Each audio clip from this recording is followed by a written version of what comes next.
Fala pessoal, muito bom dia para você. Este é o BMC Pre-Market. Aqui você fica por dentro de todas as notícias que vão impactar os mercados no Brasil e no mundo. Muita informação e análise para você fazer bons negócios ao longo desta quarta-feira, penúltimo pregão de 2021. E saiu agora há pouco o indicador mais importante do dia, o IGPM de dezembro, que acelerou 0,87%, ante 0,02% em novembro.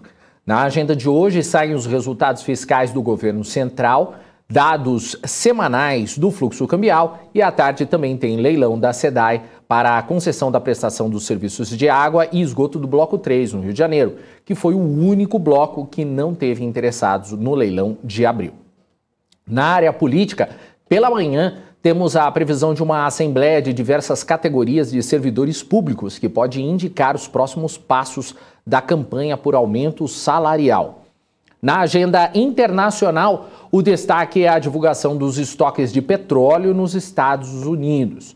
E os casos de Covid seguem no radar dos investidores com cancelamentos de voos por causa da variante Ômicron e pela primeira vez com recorde no número de novos casos mundiais, chegando a 1 milhão em um dia. Por outro lado, as mortes com a doença não aumentaram significativamente, o que traz certo alívio, mas faz com que investidores evitem se expor ao risco. Por aqui, a Bolsa Brasileira segue com liquidez reduzida na última semana do ano, liquidez de 16 bilhões e 300 milhões de reais, menos da metade da média recente. A queda de 3% do minério de ferro afetou o setor de siderurgia e mineração por aqui. Já as bolsas americanas, depois de testar as máximas, mostraram acomodação em menor fôlego. Vamos ver os destaques do pregão do Ibovespa, que fechou em baixa e perdeu também os 105 mil pontos. Vamos ver aqui no nosso telão. Ibovespa com queda de 0,65% aos 104.864 pontos. Entre as maiores altas, a gente tem aqui Cielo com 4,13%, Yduqs com 3,94%, CVC 3,13%, BR Malls com 2,78%. Entre as maiores baixas, a gente tem aqui Açaí com 3,96%, Lojas Americanas com 3,15%, Grupo Notre Dame Intermédica com 2,99% e PetroRio Prio 3 com menos 2,95%. Vamos agora destrinchar os detalhes do IGPM, que acelerou 0,87% ante 0,02% em novembro. A expectativa era de uma aceleração menor de 0,74%. A alta acumulada no ano é de 17,78%, ante 23,14% em 2020. O índice de preços ao produtor amplo subiu 0,95% em dezembro, após uma queda de 0,29% em novembro. Já o índice de preço ao consumidor variou 0,84% em dezembro, ante 0,93% no mês anterior. Por fim, o INCC, que é o Índice Nacional de Custo da Construção, variou 0,30% em dezembro, ante 0,71% em novembro. Segundo o coordenador dos índices de preços, a maior contribuição para a aceleração do IGPM de dezembro partiu do índice ao produtor, com a aceleração dos preços dos bovinos e das safras de café e cana-de-açúcar, afetadas por geadas e também pela seca. Agora o Alex André traz o tom do mercado nesta quarta-feira. Muito bom dia para você, Alex. Pessoal, muito bom dia a todos acompanhando os futuros aqui de Nova York, né? S&P, Nasdaq, Dow Jones subindo aqui levemente hoje, né? Com uma baixa liquidez dos mercados, a Europa subindo um pouco mais de 1% hoje, né? Com os investidores ainda monitorando, né, os efeitos da variante Ômicron na economia. Os primeiros estudos sugerem que a cepa é mais branda, né, que as variantes anteriores, né, assim como a Delta, tá? Falando do petróleo, né, o petróleo ele tem recuado agora um pouco, né, depois da quinta sessão de alta, né, tem caído 0,33 na casa de 78 dólares, chegou a bater um pouco mais de 79 dólares hoje no início da manhã. E falando de minério de ferro, né, recuando ali para em torno de 116 dólares, tá? A China, né, pretende recortar o consumo de energia, né, do aço em 2% e reduzir as emissões de carbono no setor de alumínio em 5% até 2025, tá? Isso disse o Ministério da Indústria do país, tá? Em respeito aí de um plano de desenvolvimento de matérias-primas nessa quarta-feira. Também a China disse que vai limitar estritamente o consumo de carvão no setor químico, siderúrgico e de materiais de construção por meio de realizações de inspeções de economia de energia, tá? E o país também disse, né, que vai fortalecer a exploração de recursos domésticos, do minério de ferro e cobre, e apoiará o desenvolvimento de reciclagem de metais para aumentar a autossuficiência de recursos. Isso anunciou o ministro, né, da Indústria e Tecnologia da Informação. Tá? Então, o Ministério da China também disse que a capacidade de aço, cimento e commodities essenciais da China só diminuirá até 2025, que vai explorar mecanismos de produção escalonados para o setor de aço. Tá? Então, essas principais notícias da China, né, o minério de ferro caiu mais ainda para 116 dólares, tá, a tonelada. Lembrando que a Vale, né, teve um grande impacto ontem, né, no índice, caindo quase 3%, então hoje deve continuar com impacto negativo. Tá? Então essas são as principais notícias de hoje. A gente está sempre atualizando aqui no longo da programação da BMC News. Qualquer novidade a gente vai passando por aqui. Até mais, tchau! Valeu, Alex! E as bolsas asiáticas fecharam em queda com as incertezas sobre a Omicron. Vamos ver aqui no nosso telão. O índice de Xangai caiu 0,91%. Em Tóquio, o Nikkei fechou com queda de 0,56%. E em Hong Kong, o Hang Seng caiu 0,83%. A B3 divulgou aí a terceira prévia da carteira do Ibovespa, que vai vigorar de janeiro a abril de 2022 com 93 ações. Positivo e CSN Mineração continuam aí no índice. Já a GetNet deixa o índice. Vale com 14,7% e Petrobras com 6,5% apresentam maior peso na composição do Ibovespa. E a Petrobras informou que vai recorrer à justiça para cassar 3 liminares que determinam a suspensão do aumento de 50% no gás natural acertado com distribuidores de alguns estados. Foram concedidas 4 liminares, sendo que no Rio a liminar foi negada. E mesmo com o início das chuvas e melhores perspectivas para os reservatórios, o governo deve seguir o cronograma e manter a cobrança adicional da chamada bandeira de escassez hídrica até 30 de abril de 2022. Desde setembro, os consumidores pagam uma taxa adicional na conta de luz para bancar o acionamento de usinas termoelétricas e a importação de energia da Argentina e Uruguai. Os recursos arrecadados devem ser usados para cobrir os 8 bilhões e 600 milhões de reais dos custos de setembro, outubro e novembro. A Uzi Minas informou que bateu um novo recorde de produção de minério de ferro, 9 milhões de toneladas em 2021, recorde histórico. A empresa informou também que encerrou o ciclo de uso de barragens para a disposição dos rejeitos gerados no processo de beneficiamento de minério de ferro, com a migração para um novo sistema de disposição de rejeitos filtrados.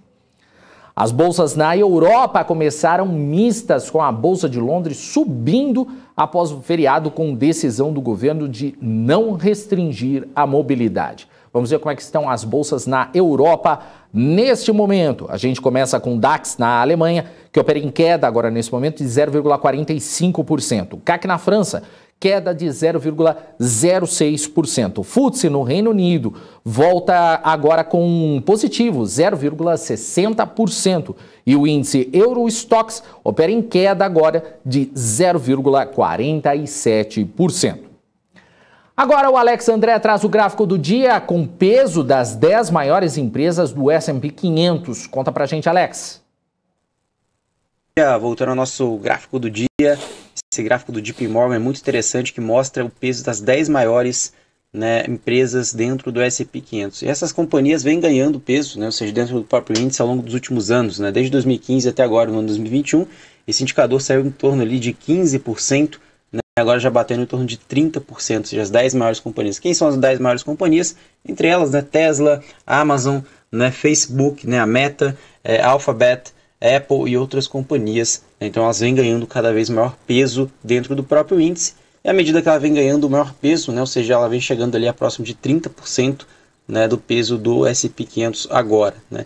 Quais são as implicações, né, ou seja, para a gente colaborar com essa visão, é que o mercado ele vem enxergando nessa visão de juros baixos, né, ou seja, nos Estados Unidos, né, desde ali da crise do Covid, né, agora tem se discutido, né, esse aumento de juros para o ano que vem, e isso, né, traz ali uma relação, né, que as empresas, né, de tecnologia se beneficiam com juros mais baixos e também, né, com uma relação, né, de um aumento de estímulos que agora está se acelerando nessa redução até março, né, do ano que vem, que é o tapering. Tá? Então isso deve ali trazer, né, no curtíssimo prazo, de acordo com alguns estrategistas, não só do JP Morgan, mas do mundo inteiro, esse rotation, né, ou seja, essa visão de ativos, né, de crescimento para ativos de valor. Tá? Então são os principais gráficos do dia, agora falando aqui das maiores empresas dentro do S&P 500. Em breve a gente passa mais novidades. Até mais! Tchau!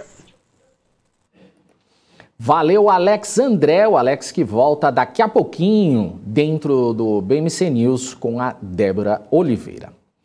E agora vamos ver como é que estão os índices futuros americanos. A gente começa agora primeiro com o Dow Jones. Dow Jones que está em praticamente estável agora. Pequena alta positiva aí, 0,01%. S&P 500 também positivo, 0,08%. E a Nasdaq agora operando em alta de 0,16%. Vamos agora aos destaques corporativos. As administradoras Alliance Sonai e a BR Malls começaram a conversar de forma inicial sobre uma potencial fusão entre as empresas, de acordo com informações do Pipeline. E segundo o Brasil Journal, a Alliance Sonai contratou o BTG para avaliar a aquisição ou fusão com a BR Malls. Essa conversa entre as empresas é antiga e nos últimos 5 anos o papo já esquentou e esfriou pelo menos 2 vezes. Vamos acompanhar. O Santander aprovou a emissão de 249 milhões de reais em juros sobre capital próprio, o equivalente a 3 centavos por ação, com data ex em 10 de janeiro. Já as lojas Quero Quero aprovaram a emissão de 150 milhões de reais em debêntures. Já a Energisa aprovou o total de 212 milhões de reais, também em debêntures. A Minerva concluiu o cancelamento de parcelas de bonds 2028 e 2031, reduzindo quase 60 milhões de dólares em dívidas. Nesse ano, o frigorífico já abateu 181 milhões de dólares que vão vencer em 2028, além de 11 milhões previstos para 2031. No setor real estate, a MRV concluiu a venda do empreendimento Lake Worth, na Flórida, por mais de 27 milhões de dólares. Já a Simprop e a Tech e Cirela Commercial Properties anunciou a conclusão da joint venture com a gestora SPX para o desenvolvimento de uma nova gestora de recursos de fundos de investimentos destinados exclusivamente à aplicação de recursos em ativos imobiliários.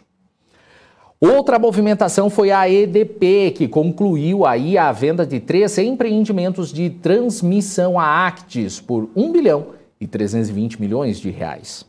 Já a gigante Vale informou que teve conversas preliminares com a Anglo American sobre a possibilidade de desenvolver em parceria recursos minerários do projeto Serpentina da Vale para potencializar a infraestrutura de processamento e logística já existente nas operações de Minas Rio da Anglo American. E a Petrobras anunciou que concluiu as vendas dos campos terrestres no Espírito Santo, no polo Cricaré, para a Caravan Seacrest.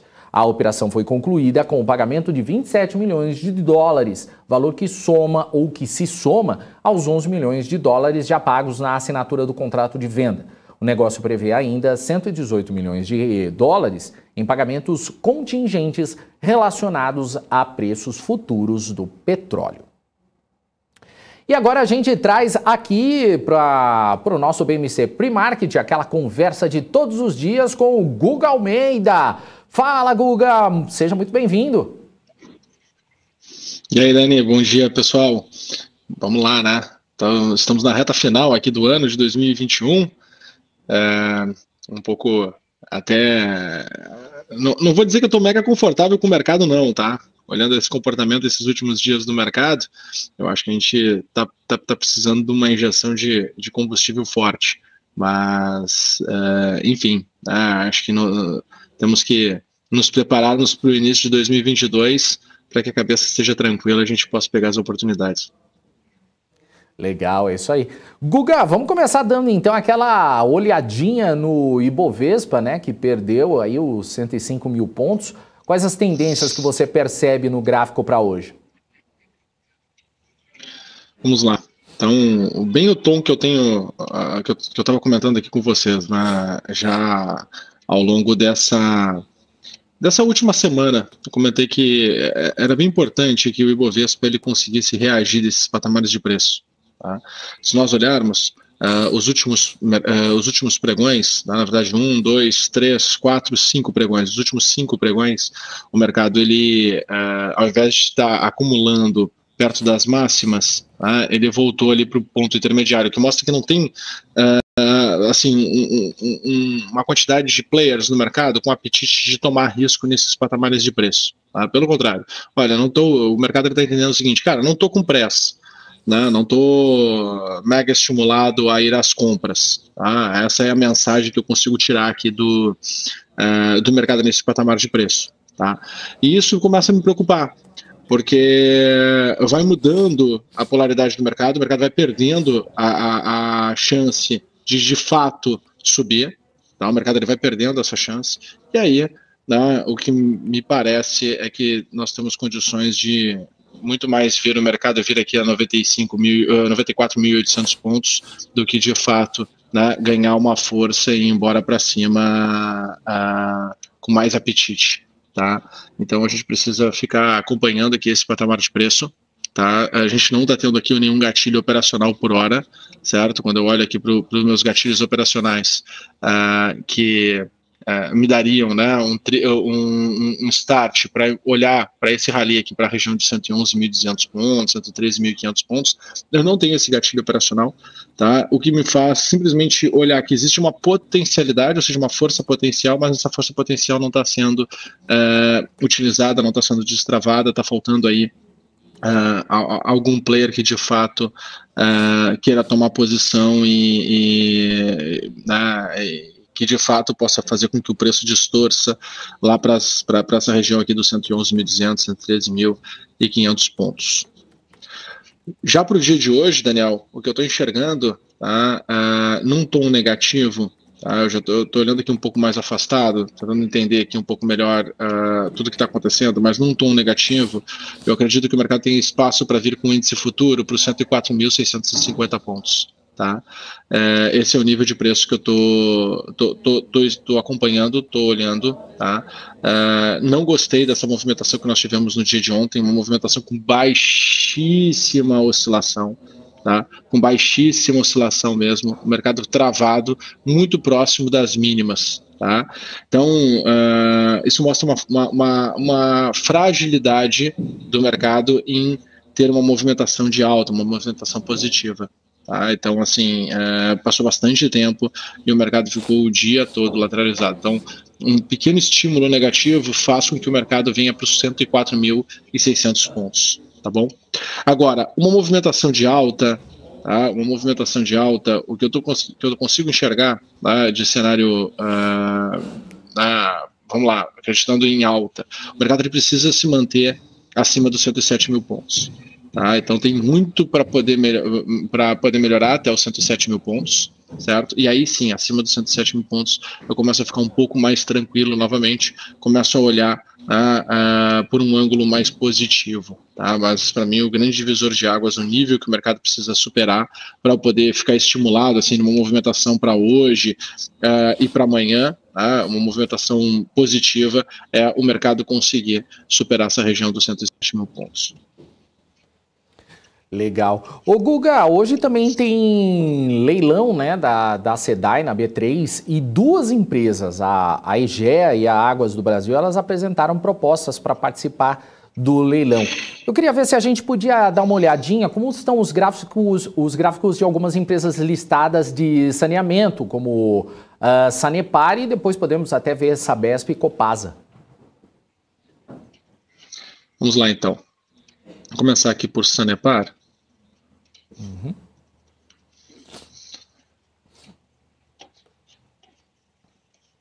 O que nós temos aqui em Sanepar, tá?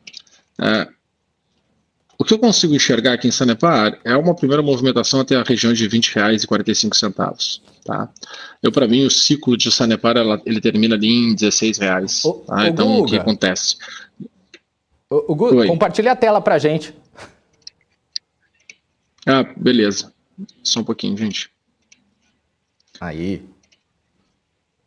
O que eu estou vendo aqui em Sanepar, tá? O ciclo de Sanepar, ao meu ver, ele termina ali naquela região dos R$16, tá? Então ainda temos uma bela possibilidade de queda, tá? Ainda tem aqui um movimento em aberto, e o movimento de alta, ao meu ver, ele é um movimento de repique só.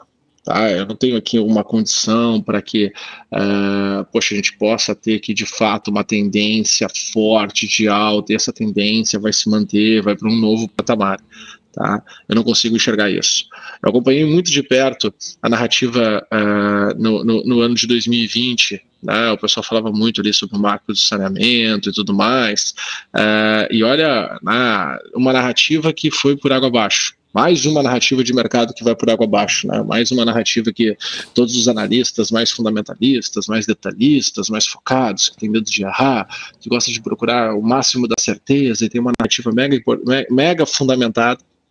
Mais uma vez, a gente percebe, né, que não consegue se concretizar a tese e o mercado vai desenvolvendo, né, um comportamento totalmente contrário do que se tinha como expectativa num período de tempo lá atrás. Tá? Então, olhando os movimentos, olhando o comportamento de Sanepar nesse patamar de preço, o que eu consigo enxergar é uma situação para repique. Né? Então, voltar ali para 20,45, 22,70, no máximo 23,80, mas aí precisaríamos de um mercado estimulado positivamente, coisa que a gente não tem por hora, tá? A gente não tem um mercado estimulado, tá? Então, consigo enxergar aqui uma situação negativa para vir a R$16, tá? Ou seja, ainda tem espaço para continuar a movimentação de baixa, ok? Esses últimos pregões, né, desde setembro, na verdade, né, muita lateralidade.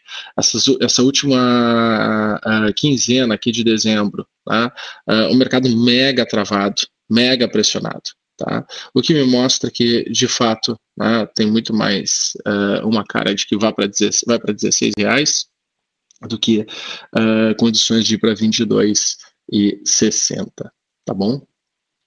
Qual era o próximo ativo que eu gostaria de olhar? Ver Sabesp?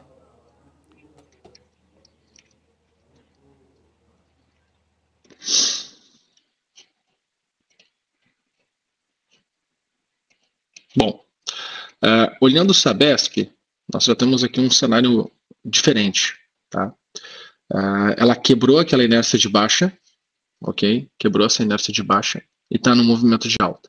O movimento de alta esse, ao meu ver, aqui 41,30 vai ser o ponto a ser superado, tá?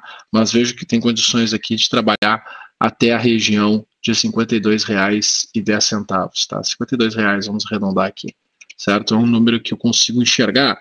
Sabesp, né? Ela teve todo o fechamento do ciclo, o preço ele foi até até um nível de fechamento de ciclo. Aqui eu tenho um patamar um pouco mais abaixo, mas na análise passada já sei que nós temos aqui essa situação, né, de fechamento do ciclo. E quando eu pego aqui a última movimentação de baixa, que foi a movimentação de baixa entre o dia 26 de maio de 2021 e o dia 19 de agosto de 2021, eu utilizo essa base como referência para fazer minha projeção, que foi a última etapa de fato que nós tivemos de baixa. Depois o mercado ele reagiu muito forte, tentou continuar a tendência, mas não conseguiu ganhar novos níveis de preço, né, para baixo, mostrando aqui que de fato existia uma fragilidade em toda essa nesse nível de preço, né, nessa tendência de baixa. E aí, de fato inverteu e de fato tem melhorado, tá? Então eu consigo enxergar aqui uma possibilidade para vir até R$52, seguir a tendência, tá? Aqui no caso já tivemos aqui um gatilho operacional e essa Sabesp vem trabalhando em situação de alta, tá?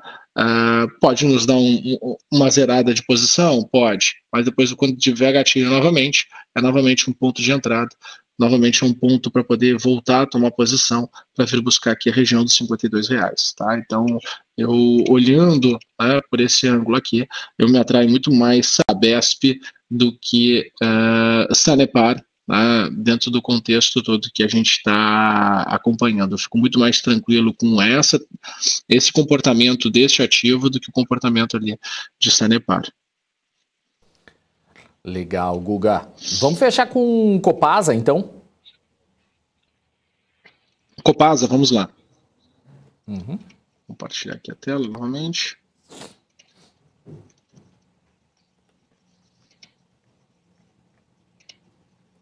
Ó, Copasa, assim como o Sanepar, né, apontando para baixo, me parece que tem muito mais aqui a R$11,60 do que começar a melhorar, tá? Eu prefiro, assim, de todas, o que mais me parece interessante é essa Sabesp em relação a Sanepar e em relação a Copasa. Tá? A Copasa aqui continua apontando para baixo. Temos que esperar aqui as cenas dos próximos capítulos, ficar olhando aqui, acompanhando por mais alguns dias, mas me parece que o mercado continua vendedor aqui em Copasa. Precisaríamos aqui de uma inversão muito forte, e aí valeria a pena a gente olhar novamente para ela amanhã ou na primeira semana aí de 2022. Legal. Guga, penúltimo dia, né? Você quer deixar um recadinho? Afinal de contas, amanhã é o último dia do ano, né? Já estamos praticamente encerrando tudo, né? O mercado vai estar mais parado, né, esses últimos 2 dias. Eu acho que não é para criar grandes expectativas, não, em relação até a negociação, né? Eu acho que agora o mercado como um todo já está em ritmo de virada, né? Quem tinha que fazer alguma coisa já fez, né? Principalmente os investidores profissionais.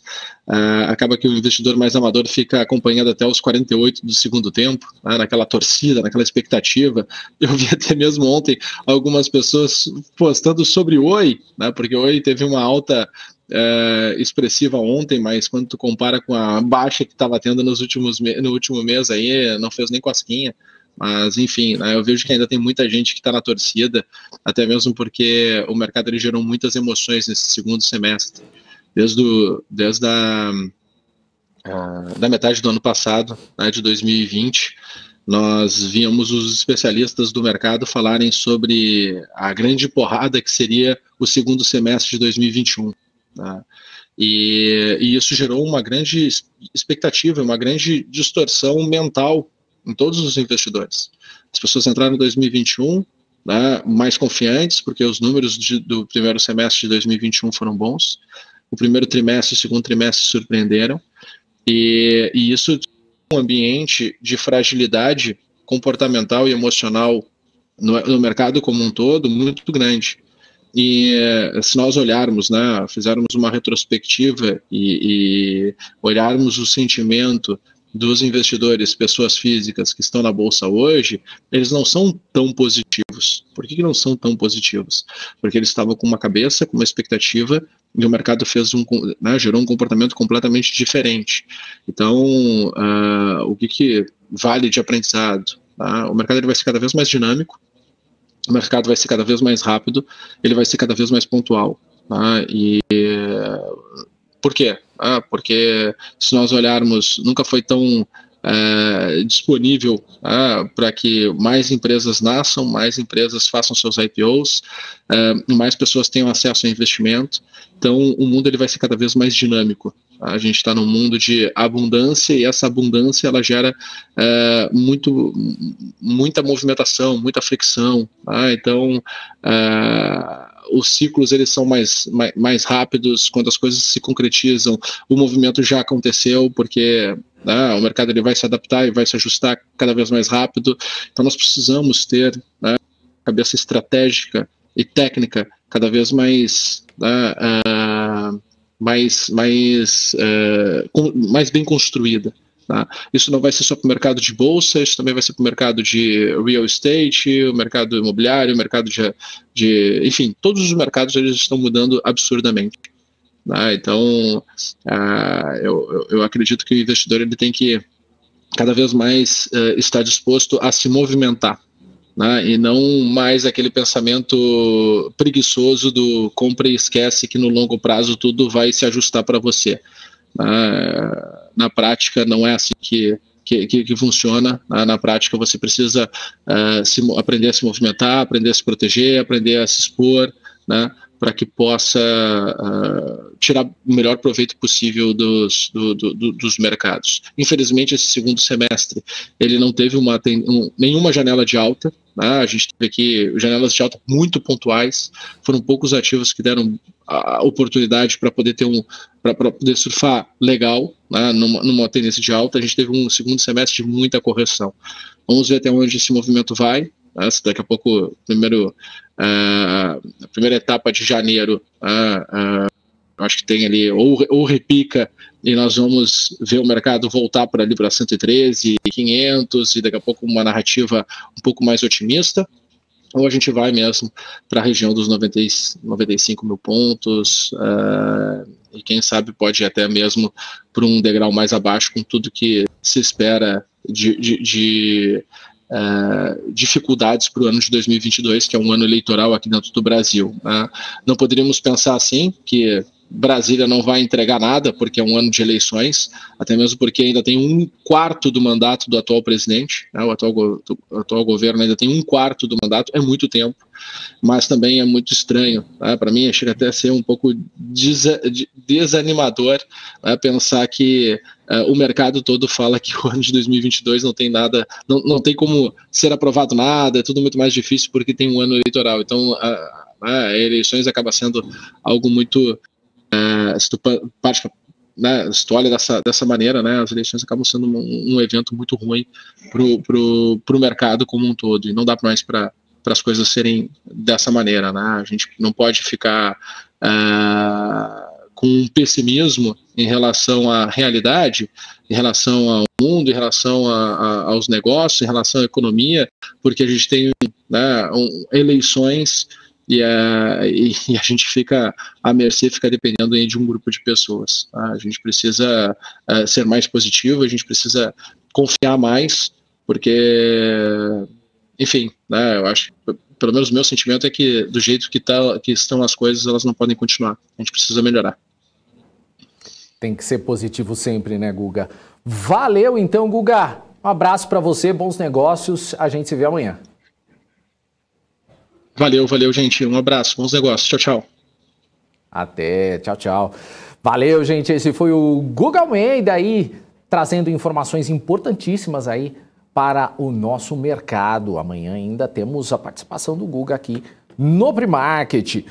E antes de encerrar, vamos dar o nosso bom dia para o pessoal que está aqui no chat. A gente começa aqui, eu vou começar lá da parte de cima, com o Carlos Damasceno. Bom dia a todos e toda a equipe BMC News, sempre com conteúdo que agrega valores. Valeu, Carlos, um abraço para você. WW também está por aqui, Pimentel, Valdenberg Falcão, dando bom dia para todo mundo. Lucas Gomes, bom dia, Daniel, tamo junto. Tamo junto, Lucas. Alessandro também tá por aqui. Bom dia de Jundiaí, interior de São Paulo, aqui grudadinho com São Paulo. Atílio Felipe Neto, bom dia, galera. Like de Adamantina, São Paulo. Luan Valadão, Emerson Duarte, Leandro de Souza, Roberta Dourada. Olha só, Ananda Vasconcelos dando o seu bom dia aqui no nosso chat. Beatriz Ribeiro, olha, Hanna Beltrão também por aqui. Fernando Luiz, Leandro de Souza, José Adilson, o professor Vinícius Química, Wellington Wolf, Rafael Padilha, J. Eduardo, Israel Pereira, quem mais que tá aqui? O Wagner de Jesus, o Samuel Rocha, o Israel Pereira, Beatriz Ribeiro, César Nogueira, Carla Andrade, Grande Rui das Neves, sempre ligado aqui com a gente 365 dias por ano. Carla Andrade, Felipe Nicásio, Rui Rengel, o Vladimir, olha só, um monte de gente, Rafael Lima, Giovanna Locatelli, que está lá nos States, dando o seu good morning pra gente, Alberto Tomás, professor Vinícius também, o Mano Trader, legal, gostei. Emerson Braga, buenas, Daniel, tamo junto, é isso aí, Ademir Santos e o Almir Oliveira, bom dia de Curitiba, e o Sandro Buzeto aqui, bom dia de Porto Alegre. É isso aí, hoje é o dia da vitória, né, Giovana? É isso aí, gente, valeu, muito obrigado, deixa o seu bom dia, deixa também o seu ticker, porque daqui a pouco tem mais análise aí pra gente. Com a Débora vai também guardando os stickers que vocês vão mandando. É isso aí. Valeu, gente. Valeu, Marcelo. Valeu, G. Silva. Valeu, Ney. Abraço pra vocês. E Débora Oliveira já está ligadinha, já está conectada, esperando aqui a nossa passagem aqui de bastão. Bom dia pra você, Débora.